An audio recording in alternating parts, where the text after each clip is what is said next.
তো good morning বন্ধুরা, সবাই কেমন আছে? আশা করি সবাই খুব ভালো আছে, আর আমি খুব ভালো আছি। আর এখন কটা বাজে জানো? ওই 5:30টার মতন, 5টা 5:30 এরকমই। তো আজকে বাবু চলে যাবেন, ফ্লাইট রয়েছে মানে 10টার সময়। তো 10টার সময় থাকলে তাড়াতাড়ি বেরোতে হবে, যেহেতু উনি কোনো কিছু জানেন না, ফার্স্ট টাইম ফ্লাইটে চড়ছেন। তো তার জন্য একটু তাড়াতাড়ি বেরোতে হবে। তো তার জন্য তাড়াতাড়ি ঘুম থেকে উঠে পড়েছি। এসে ঘুম থেকে উঠে আমি একটু ফ্রেশ হয়ে নিয়েছি। ফ্রেশ হয়ে নিয়ে ভাবলাম আজকে কিছু মানে সকালে কিছু যদি খেয়ে যান তাহলে ভালো হবেন, ফ্লাইটে থেকে তো কোনো কিছু কিনে খাবেন না। তো ঘর থেকে যদি একটু ভাত খেয়ে যান তাহলে ভালো হবে। সারাদিন যদি এমনি ভাতটা না খান তাও কোনো অসুবিধা হবে না। আর তারপরে এদিকে দেখো, ঘুম থেকে উঠে আমি রান্না করতে লেগে পড়েছি। এদিকে ভাতটা বসিয়ে দিয়েছি, মানে অনেক হুটোপাটি করে কাজ করছি, যেহেতু টাইমটা প্রচণ্ড কম। তো তার জন্য তাড়াতাড়ি করে করছি। আর এদিকে আমি ডাল সিদ্ধ বসিয়েছি। আর এদিকে দেখো পুরো অন্ধকার রয়েছে, তখন ওই 5টার মতন হবে, 5:30 না 5টার মতন হবে। তো পুরো সব কিছু অন্ধকার রয়েছে। আমি স্নান করতে যাব, মানে রেডি হব, ফ্রেশ হব। তো তার জন্যই। আর তারপরে এদিকে তো ডালটা দেখে আমি করছি, সিদ্ধ করে নিচ্ছি। আর আলু সিদ্ধ করব আর ভাত করব। তো সকালে এগুলো দিয়ে খাওয়া দাওয়া করে বেরোবেন।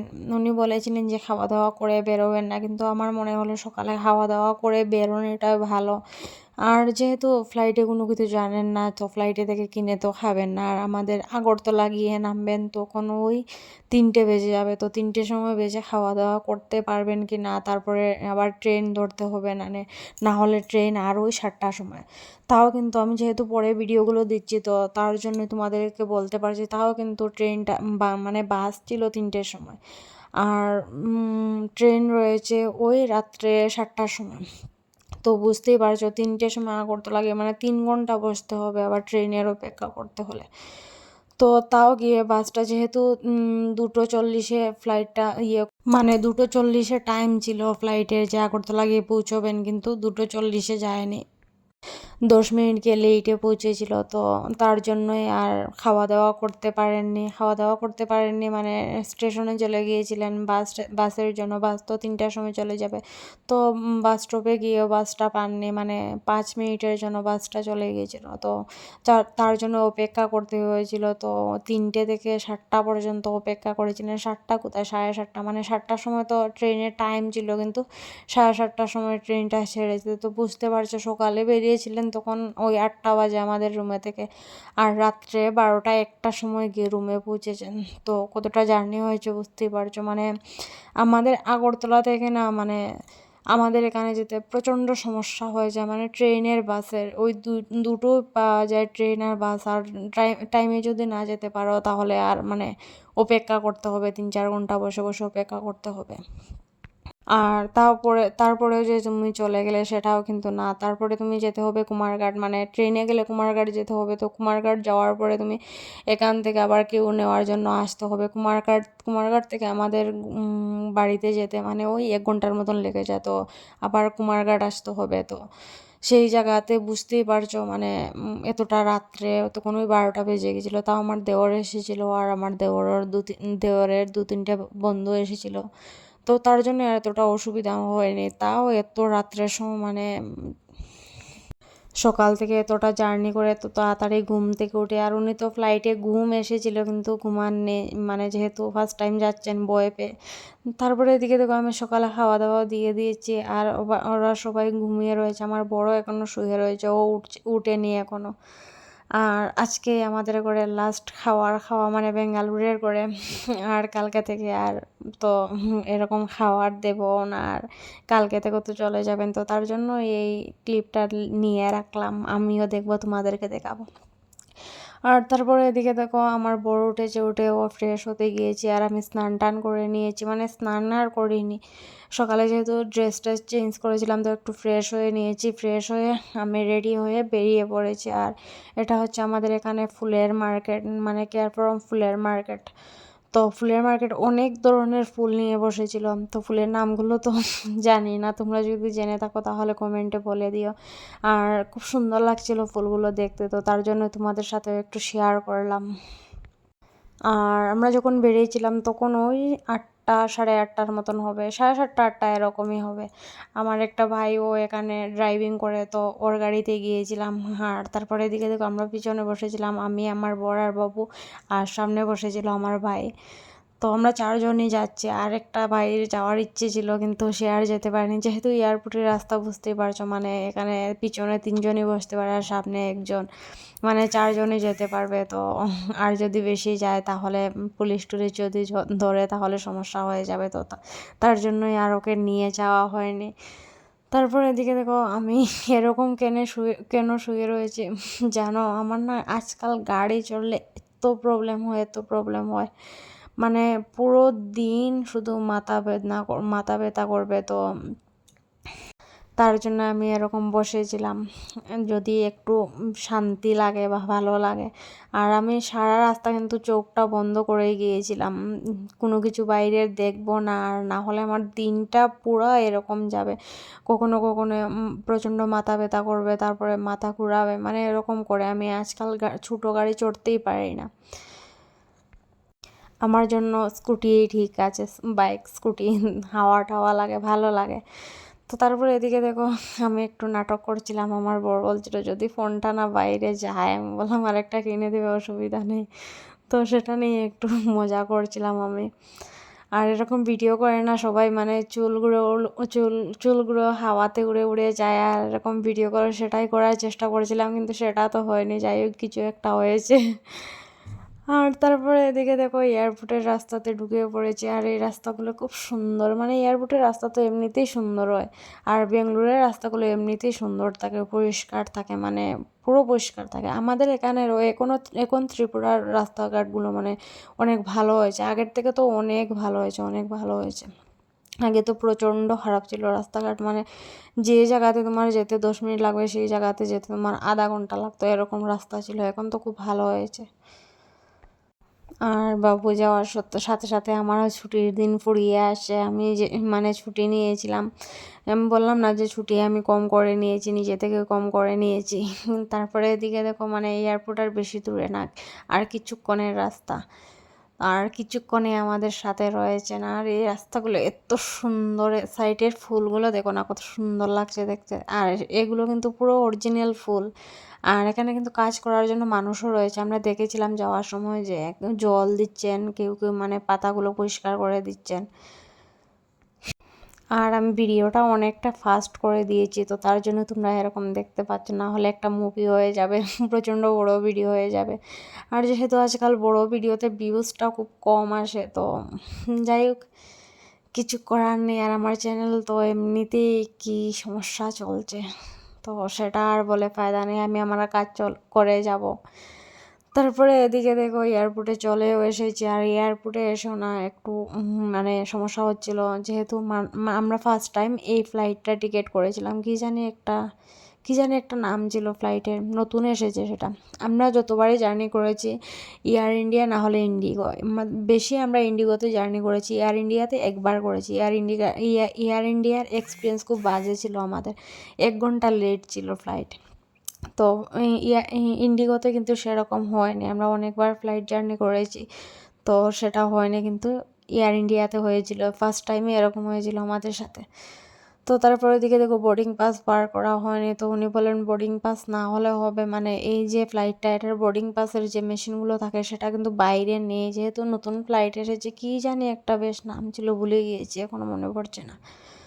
তো এটার বোর্ডিং পাস বের করতে হলে ভিতরে বোর্ডিং পাস বের করতে হবে। আর উনি তো কোনো কিছু জানে না, যে আমরা তো অনেকবার জার্নি করেছি বা গিয়েছি, আর হিন্দি কিন্তু ভালোভাবে কথা বলতে পারেন না বাবু, থোড়া থোড়া পারেন, মানে এত একটা না, যাই হোক। তো ভালোভাবে যেতে পেরেছিলেন। আর আমার বর আর বাবু ওয়াশরুমে গিয়েছিলেন, তো ওয়াশরুম থেকে আসছিলেন, তো ভিতরে গিয়ে মানে কোনো একটা সমস্যা হয়নি। আমরা অনেক ভয় পাচ্ছিলাম যে ভিতরে গিয়ে কী করবেন কি না, আর যেহেতু মানে বেঙ্গালুরের এয়ারপোর্টটা প্রচণ্ড বড়, ইন্টারন্যাশনাল এয়ারপোর্ট, মানে প্রচণ্ড বড়, এয়ারপোর্টের ভিতরে ঢুকে তো পুরো মানে ঝাঁকানাকা খেয়ে যাবেন, আমরা এরকমই ভাবছিলাম, কিন্তু খুব ভালোভাবে গিয়েছিলেন, কোনো একটা অসুবিধা হয়নি, সবাই হেল্প করেছিল। তারপরে ওনার যে যে সিকিউরিটিগুলো রয়েছিল, মানে যে স্যারগুলো রয়েছিলেন কি বলে এখানে অনেকজন থাকেন না, তো ওনাদেরকে বললাম যে এরকম এরকম উনি ফার্স্ট টাইম জার্নি করছেন, তো ওনারা বলছিলেন যে তোমরা হুইল চেয়ার বুক করতে পারতে, হুইল চেয়ার যদি করতে মানে কোনো কিছু ওনাকে করতে হতো না, সব কিছু যারা মানে নিয়ে যাবে তারাই করে দেবে। তো আমরা তো সেটা জানি না, ফার্স্ট টাইম জানলাম। তো নেক্সট টাইম এরকম কোনো কিছু যদি হয় তো এবার জেনে গেলাম, নেক্সট টাইম আর কোনো অসুবিধা হবে না। তো তারপরে দিকে দিকে লাইনেও দাঁড়িয়ে পড়েছেন, আর এই জায়গাতে গিয়ে মানে প্রচণ্ড মানে খারাপ লাগছিল। আর ভিতরে ঢোকার পরে তো আর দেখা যাবে না, মানে চলে যাবেন বাড়িতে। আর বাড়িতে গিয়ে আর ভিডিও করে দেখা যাবে, মানে সরাসরি দেখা যাবে না। আর এখানে লাইনে দাঁড়িয়ে চেকিং টেকিং চলছিল, তো কোনো অসুবিধা হয়নি। আমরা ভেবেছিলাম অনেকটা সমস্যা হবে, যেহেতু ফার্স্ট টাইম যাচ্ছেন, কোনো কিছু জানেন না, কথা বলতেও জানেন না। আর এখানে তো কমসে কম হিন্দি তো তোমার জানতেই হবে, হিন্দি না জানলে তো এখানে কেউ তোমার ভাষাই বুঝবে না, এখানে বাংলা ভাষা কে বুঝবে। তো যাই হোক, অল্প স্বল্প পারতেন, তো সেগুলো দিয়েই হয়ে গেছে, কোনো একটা অসুবিধা হয়নি, সবাই হেল্প করেছে। এই যাওয়ার সময় আমার বর বলছিল ঠিক আছে বাবু তুমি যাও আমরাও যাই, মানে কিরকম একটা বলেছেন ঠিক আছে যাও, মানে কি বলবো, এই সময়টা খুব খারাপ একটা সময়, মানে খুব বাজে একটা এক্সপিরিয়েন্স হয়, মানে এতদিন একসাথে থেকে আর এতদিন পরে আসলেন আর এভাবে চলে যাচ্ছেন, কিছু করার নেই, এরকম থাকতেই হবে।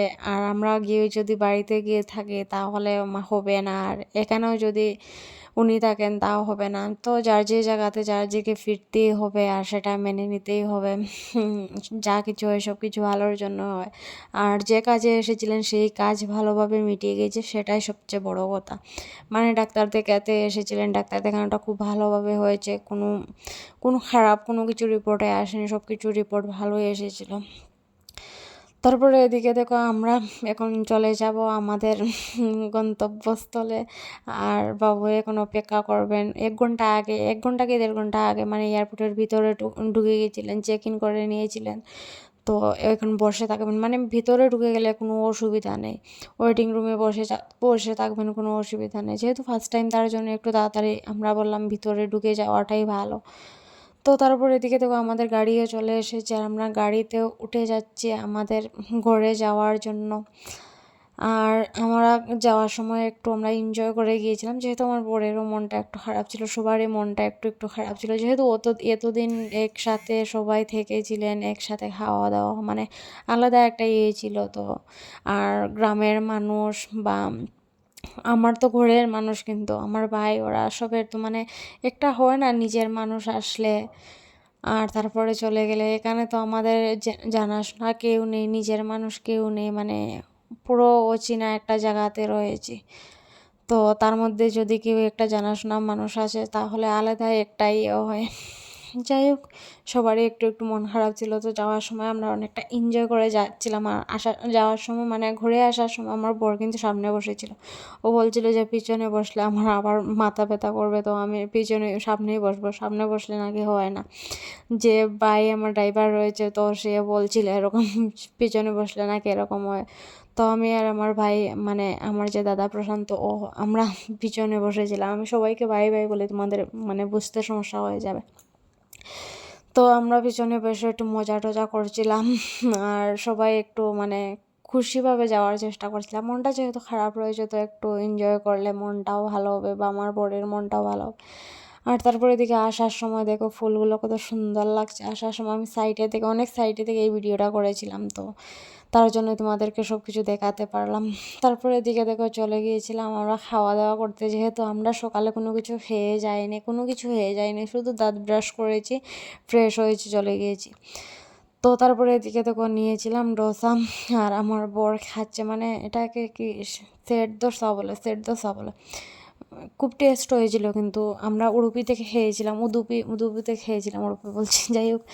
তো খুব টেস্ট ছিল, মানে এটার উপরে দিয়েছিল কি বলে ধনিয়া পাতা কুচি, তারপরে লঙ্কা কুচি, আমার দেখে কোনো জিভে জল আসছে, মানে আমার খুব ভালো লেগেছিল। আর এখানে আমার বর শুধু ওর প্লেট শুধু নিয়ে এসেছে, আমাদের জন্য নিয়ে আসেনি। তো আমরা তার জন্যই বসেছিলাম, আমরা বলছিলাম যে শুধু তোমার জন্য নিয়ে এসেছে, আমরা কি খাবো না? তো সেটা নিয়ে একটু মজা করছিলাম। তো আমার বরের এখান থেকে আমি নিয়ে খেয়েছিলাম। আর তিনটে তিনটে দিয়েছিল এক এক প্লেট, আর আমরা 3 প্লেটই অর্ডার করেছিলাম, তো আমরা খেতে পারিনি। আর ওর আমার যে ড্রাইভার ভাইটা ও বলছিল ও খাবে না, ও সকাল সকাল নাকি এসব খায় না, এরকম মজা মজা করছিল। তো ওর ওর জন্য চা আর পকোড়া নিয়েছিলাম। সকাল সকাল পকোড়াটা খায়, কিন্তু ডোসা খায় না, বুঝতে পারছো ও কোন লেভেলের, কি বলবো। যাই হোক, তারপরে একটু একটু দিকে মজা করছিলাম। আমার যে সবজিটা যে দিয়েছিল সেই বাটিতে দেখো 2টো বাটি, আমারটা তো সেম ছিল, আমার বাইরেরটা তো সেম ছিল, শুধু আমার বড়টা হচ্ছে আলাদা আলাদা ছিল। আর ওকে কিন্তু এই সবজিটাও কিন্তু দেয়নি। ও বলছিল যে এই সবজিটার নাম কি, তাও তো আমি জানি না। কি বলবো ওনাকে যে ওই সবজিটা দাও, তো ও বলছিল আমি এই বাটিটা নিয়ে যাব, নিয়ে এই সবজিটা আমি দেখিয়ে বলবো এই সবজিটা আমাকে দাও। তো তারপর আমার বর গিয়ে বলছিল যে ওকে শুধু সাম্বার দিয়েছিল আর তার সাথে চাটনিটা দিয়েছিল, ওই আলুর সবজিটা দেয়নি। মানে সাম্বার দিয়ে দোসা এত একটা ভালো লাগে না, এই আলুর সবজিটা দিয়েই ভালো লাগে। আর এদিকে কী হয়েছিল জানো, মানে পকোড়ায় 1 প্লেট নিয়েছিল, মানে অনেকটা দিয়েছিল 1 প্লেটের মধ্যে। তো সেগুলো আমরা খেতে পারছিলাম না, আমরা তো খাইনি, ও খায়নি। তো সবগুলো বেঁচে রয়েছে। তো আমার ভাই বলছিল এগুলো কি ফেলে যাও, টাকা দিয়ে নিয়েছে, এরকম বলছিল। তো কী করেছে, মানে যে জ্যাকেটটা পরে গিয়েছে সেটা টিস্যু দিয়ে নিয়ে ওর জ্যাকেটের মধ্যে রেখে দিয়েছে। আমরা এত হাসছিলাম যে কেউ যদি দেখে আমাদেরকে কি বলবে। তো বলছিল পয়সা দিয়ে নিয়েছি, আমি তো এটার পয়সা দিয়েছি। তো যাই হোক, ও ঘরে নিয়ে এসেছিলো, কিন্তু ঘরে নিয়ে এসে আর খায়নি, ফেলে দিয়েছিল। ঠান্ডা হলে কি পকোড়া আর ভালো লাগে, তো ফেলে দিয়েছিল। তো সেটা নিয়ে আমরা একটু হাসাহাসি করছিলাম। আর এদিকে দেখো আমি খাচ্ছি, খুব ভালোভাবে খেয়েছিলাম। আর তিনটে তিনটে প্লেটের মধ্যে দিয়েছিলাম, আমরা পরে বলছিলাম যে 2 প্লেট নিলেই হয়ে যেত। যেহেতু অনেকটা খিদেও পেয়ে গিয়েছিল, তখন ওই 10:30 11টার মতন বাজে, আর সকালে উঠেছি ওই 5টার সময়।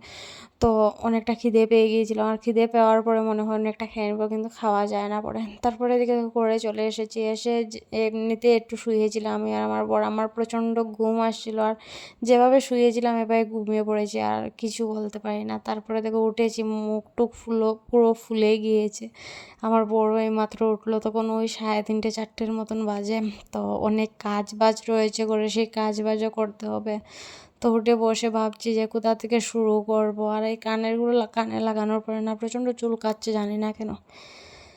যাই হোক, তারপরে এখানে বসে বসে চিন্তাধারা করছি এখন কোথা থেকে শুরু করব আর কোথায় গিয়ে শেষ দেবো। অনেক কাজ রয়েছে ঘরের ভিতরে, মানে সব কিছু যেহেতু উলট পালট হয়েছে ওই রুম থেকে এই রুমে, তো তার জন্য অনেক কিছু রয়েছে।